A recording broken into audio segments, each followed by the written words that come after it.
Okay, welcome back to Advanced Functions, Unit 5, Lesson 6. In Lesson 5, you learned how to solve rational equalities. I outlined a method that would be extendable to rational inequalities. So we're really going to be using the same method, only now we're going to be making our comparison with an inequality rather than an equality. So here are the steps here. I'll let you look at them because I'm going to walk you through an example where they're there. So if you want more time to look at this, I'm going to suggest you pause. I'm going to go through the next 3 or 4 slides. I think it's the next 3. And I'll work through each of these 4 steps in an example, and then you'll try some. Oops, let's go to the next slide. So I'm going to try to solve this rational. It's an inequality now because notice it's not equals here now. It's less than or equal to. So step 1 was rearrange the inequality so that everything is on one side and you have 0 on the other. So we want to make our comparison to 0. And if this was the method you were using on the previous lesson, when you did the practice in the homework, you'll be fine today. So bring this over. Now combine into one rational expression using lowest common denominators. So I'm going to have to multiply this by x minus 2. So rewrite minus 4 as x minus 2 over x minus 2. We'll expand. Minus 4x plus 8. That gives us negative 3x plus 9 is less than or equal to 0. So that's how we recombine everything into one rational expression, and we're comparing that to 0. So that was step 2. Step 3, we're going to determine where both the numerator and denominator are 0, because that's where sign changes might take place. And again, over here, we're comparing to 0, so we want to know where a sign change takes place. So we had discussed when you hit a 0 for a function, it might go down, might not change sign, or we could come here, at that 0, we change sign. And the other place where we said we could change signs, let's suppose we have an asymptote. So here, and then maybe across there, let's say. So now we have a sign change that might occur across an asymptote. So it's a possibility that that could happen. So the zeros in the numerator are at 3. There is only one. The 0 for the denominator is at 2. So again, we're going to start at negative infinity, stop at the first 0, which was 2. Then from 2, stop at the next 0, which is 3. And from 3, all the way out to infinity. And I suppose I can write this as negative 3 times. That would be x minus 3. As we walk through this. All right, so x minus 2 is negative on this interval. X minus 3 is negative, but when we multiply by the negative 3, a negative times a negative is a positive. On the interval from 2 to 3, x minus 2 is now positive. On the interval 2 to 3, x minus 3 is negative, and when you multiply by that negative out in front, that negative times a negative becomes a positive. On 3 to infinity, x minus 2 is positive. On 3 to infinity, x minus 3 is positive. Being multiplied by the negative 3 out in front makes it negative because the negative times that positive is negative. And now we're going to look at the sign of our rational expression that we found from up here. What is the overall sign of that guy? A negative divided by a positive is a negative. A positive, so I'm doing it the reverse way. Anyways, this divided by this is negative, that divided by that is positive, that divided by that is negative. So those are the signs. And if we just take a quick look back over here, we were wanting to know when you're less than 0. So we are looking for when it's negative. It's a negative on here, and it's negative right there. So coming over here, our solution to this is the same as the solution set to this. And this was negative on negative infinity to 2. And from 2 to 3. Now, why the square bracket here and not the round bracket? So let me change the color. Why square bracket? Why square bracket? That's because there was an or equal to there. See if I can get in there and circle that. Right there is an or equal to. So that's why the square brackets are there. And visually, if we sort of take a look at the graph, change back to this color. So y equals 4, which is this guy, is right here. And x plus 1 divided by x minus 2 is the green graph. And this, if we had a graph in front of us, we're trying to figure out when it's less than 4.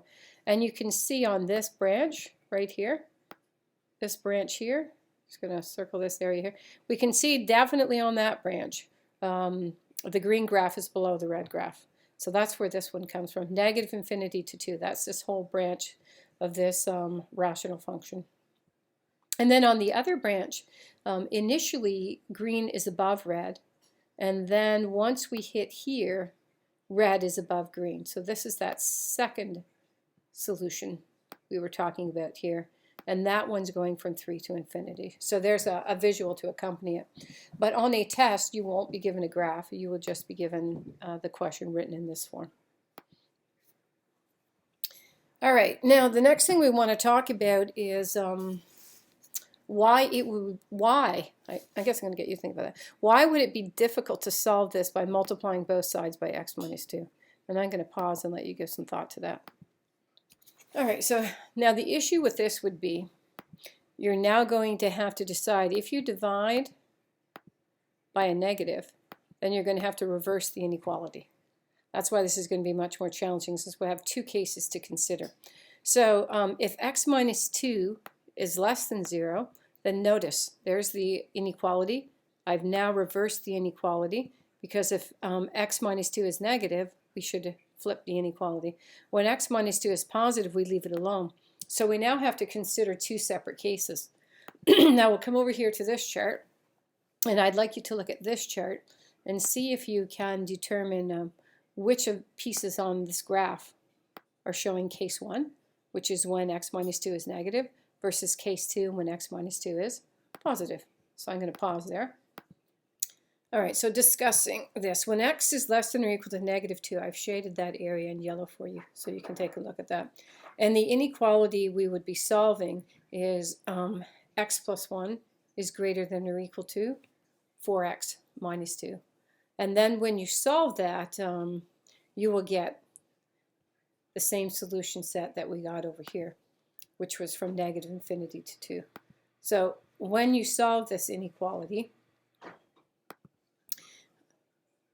finish this off, and I'll leave that as an exercise for you, right? You get 4x minus 8, and you bring that over here, and you bring that over there, and then you can finish solving. When you work through that, I want to pause. All right, so I decided to just add some more detail for you so you can see what's going on.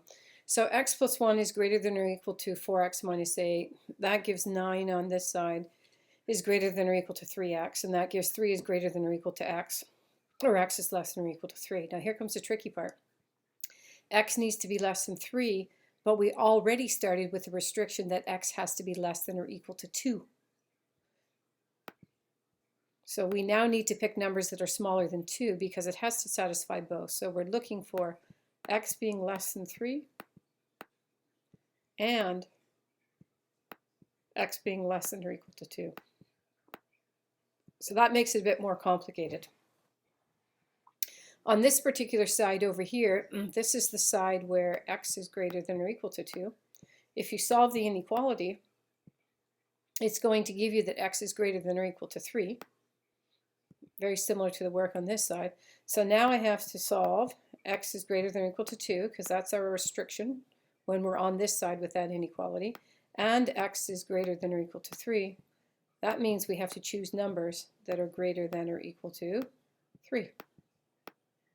So that's where that solution set comes from.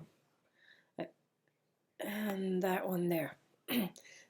Visually, you can see it from the graph, but you wouldn't necessarily be given a graph. So if you decide that instead of following the algebra up here, where I suggest bring everything over to one side, instead you want to try the cross multiply stuff, then you're going to have to set it up algebraically into two distinct cases. Case 1, this was where it was negative. X was less than or equal to 2 to get the negative. And then I solve the inequality, and then I have to AND those two and see, which one do I pick? And on this case, this is the case where it was positive, and I had to AND it with that. And getting that as a solution. I think that's a bit more challenging. So coming over here, I've got this think this is a bulletin board where I put an important notice. When solving inequalities, never multiply or divide by a variable, as it's going to be very difficult to determine what the inequality should be reversed. So if your head was spinning when I was trying to explain this to you, that's exactly why you never want to do that. So we'll come to this example. You're going to solve this inequality. First thing you're going to do, bring everything over to one side so you're making a comparison to 0. Then get a common denominator. You'll have one rational expression.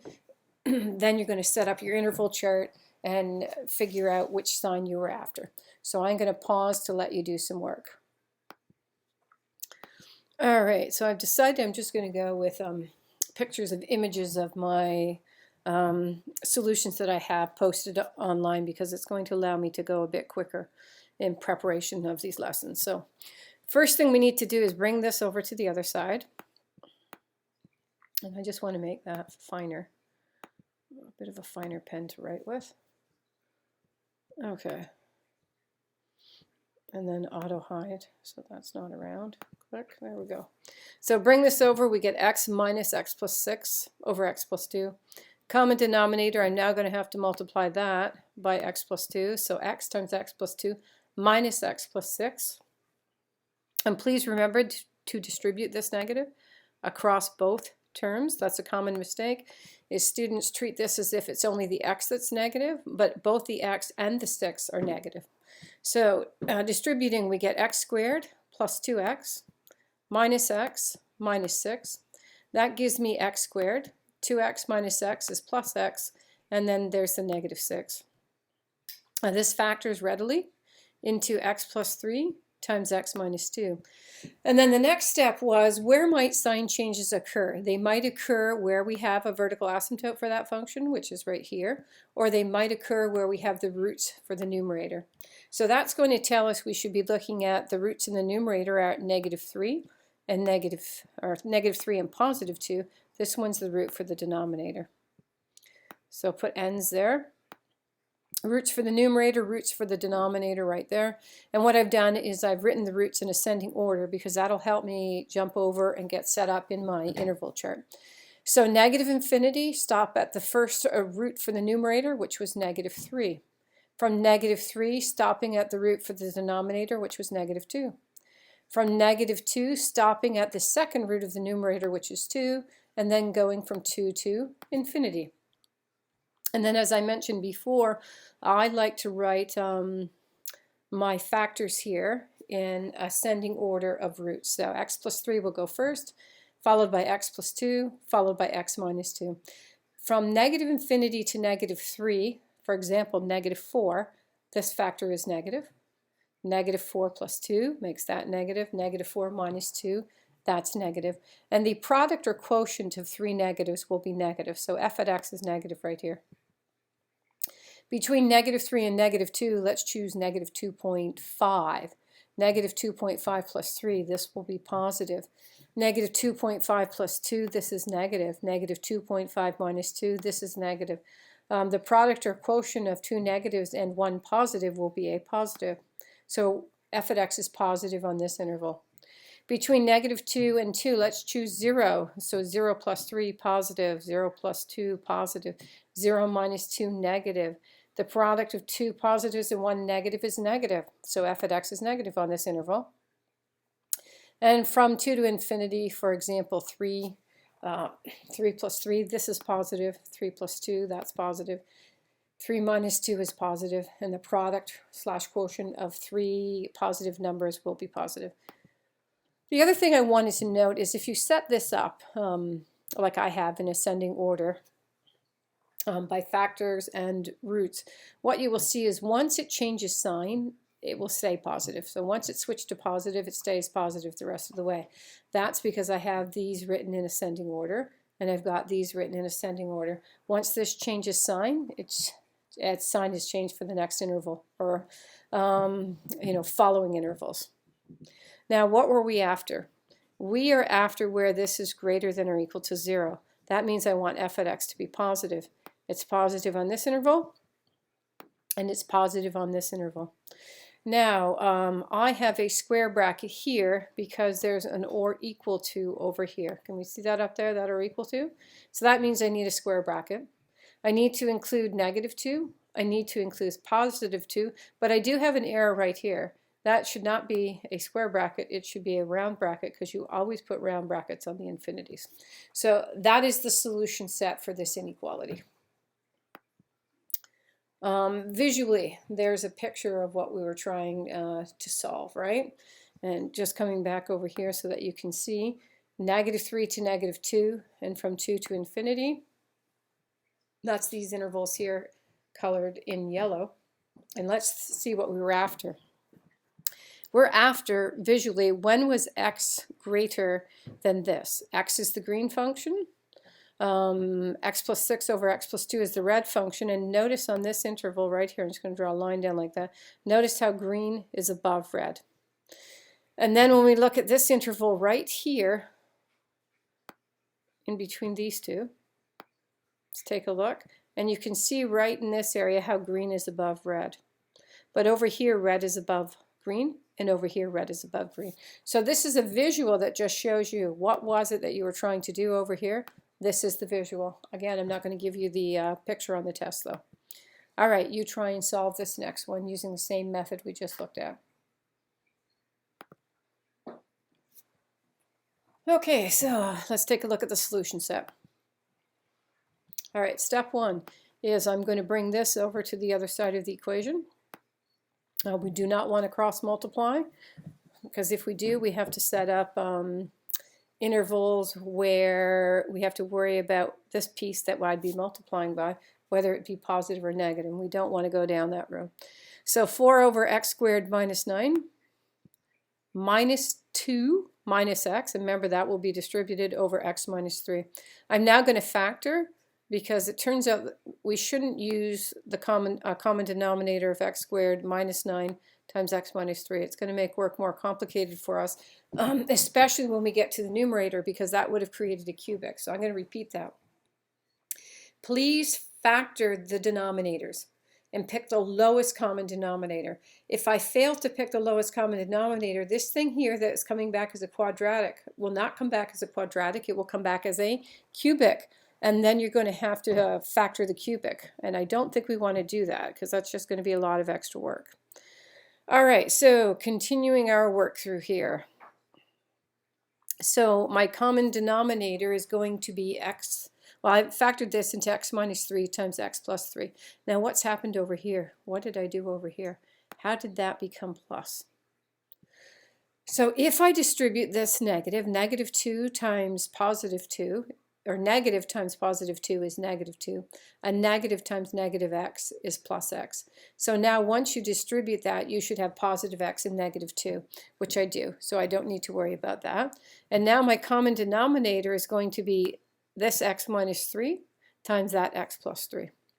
So I don't have to do anything with the 4, but I will now have to multiply the x minus 2 by the x plus 3, which is what I've done here.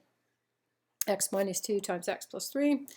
When we expand that, we get x squared plus 3x minus 2x is plus x. -2 times +3 is -6. And -6 plus 4 is -2. So that simplifies down to this lovely quadratic. Again, I'm not going to expand this because I like to know where the zeros are. So again, I'm going to repeat that. You should not be expanding this because you do want to know where the zeros are. This factors nicely into x plus 2 times x minus 1. And then I'm taking a look at all of the roots. This one is from the denominator. This one is from the numerator. This one's from the numerator. And this one's from the denominator. So you find the zeros of the numerators and denominators. And again, that's because that's where the function might change sign. It might not, but if it's going to change sign, it's going to change them at the roots for the function, or it's going to change them across the vertical asymptotes indicated by the denominator. I've now put these roots in ascending order. I'm going to start at -infinity and stop at that first root from the denominator, which is right there. From -3 to the first root that's coming from the numerator at -2. From -2 to this second root from the numerator, +1. from positive 1 to the second root for the denominator at positive 3. And then I'm going to go from 3 to infinity, and then I'm going to put all of the factors of the numerator and denominator in ascending order by root. So x plus 3, followed by x plus 2, followed by x minus 1, followed by x minus 3. And as I explained on the previous side, let's just talk about x plus 3. On the integral negative infinity to negative 3, let's say we're going to plug in a negative 4. This is going to come back as negative. But if you plug in any number larger than negative 3, this will be positive. So once it's changed sign, it will stay positive the rest of the way across. Looking at, another way to think about this too is think about the graph. What does x plus 3 look like? So here we are, there's x plus 3. It crosses at negative 3. To the left of negative 3, it's negative. To the right of negative 3, it's positive. To the left of negative 3, negative. To the right of negative 3, positive. So let's look at that one quickly. The sketch would look like this. It's crossing right here at negative 2. That's what the sketch of x plus 2 would look like. If you're to the left of negative 2, the line is below the axis. To the right of negative 2, it's above. So to the left of negative 2, below. To the left of negative 2, below. Now we've moved to the right, and those are above. So same argument here. If we are to the left of positive 1, as we are here, here, and here, then this factor will be negative. When we move to the right of positive 1, as we have here and here, this factor becomes positive. To the left of positive 3, this factor will be negative. So it's here, here, and here. So on these 4 intervals, we are to the left of positive 3. When we move to the right of positive 3, and then the line will be above the axis, so this one will become positive. Product or quotient of 4 negatives is positive. The product or quotient of 3 negatives and 1 positive is negative. The product or quotient of 2 positives and 2 negatives is positive. The product of 3 positives and 1 negative is negative. And the product of 4 positives is positive. Now we're going to come back over here and look at what comparison we were making. We were comparing this to be greater than 0.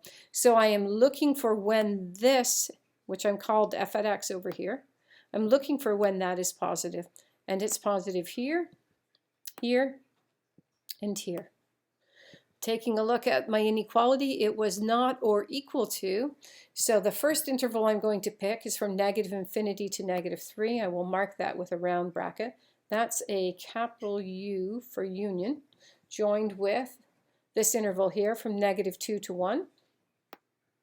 Capital U for union, and we'll choose this interval as well, from 3 to infinity. Round brackets on all the numbers, because again, it's only greater than, it's not greater than or equal to. All right, so moving forward, and let's think about visually what this picture is showing us here. Green is 4x squared minus 9. The red is 2 minus x divided by x minus 3. And the original inequality asked when this was greater, i.e. when is the graph of this above the graph of that. And we can see that's true in this section right here. Green is above red. In this section in the middle, red is above green. But in this section from here to here, we can see that green is above red. In this section here, you can see that red is above green. And in this section here, you can see that green is above red. So that's just visual proof of all the algebra work you did over here. The graph supports your algebra. All right, so one other question now. This one is an application problem. So this models the population in thousands in Nicholford. It does say 8 years after 1997. The population in thousands of a nearby town called New Ironford is modeled by this. Determine when the population of New Ironford exceeds the population of Nicholford. You're going to have to set up your own inequality here. And after you set up your inequality, then you're going to have to solve it. So I think I'm going to pause and allow you some time to think about what the inequality should be. Then I'll start up and explain why the inequality looks the way it does, and then pause again so you can do the work in terms of solving. All right, so when is New Ironford greater than Nickelford? So New Ironford is this equation. Nickelford is that equation. And I put a greater than in between them because it doesn't say greater than or equal to, it says specifically greater than. So you know the technique for solving this. I'm going to pause now and allow you to solve that using an interval chart. All right, moving forward. This is our last problem of the day. So as I had indicated initially, 240 over t plus 8 is greater than 20t over t plus 1. New Ironford exceeding Nickelford. I will now bring this over to this side. No cross multiplying when we're dealing with inequalities. That gives me 240 over t plus 8 minus 20t over t plus 1 is greater than or equal to 0. Common denominator now. There's nothing that I can factor in the numerators or the denominator, so my common denominator will need to be t plus 8 times t plus 1. I will have to multiply 240 by t plus 1, and I'll have to multiply negative 20t by t plus 8. And that's written right there. Expanding here, I will get 240t plus 240. That's where those came from. Expanding here, I get negative 20t squared minus 160t. Again, we would not expand the denominator because I need to know where the zeros are. This brings me to negative 20t squared, 240t, and whoops. I want to change the color of the pen there. So 240t and 160t, negative 160, they combine to give 80t, and there's our constant 240. Just going to switch back to the purple, change the thickness of that.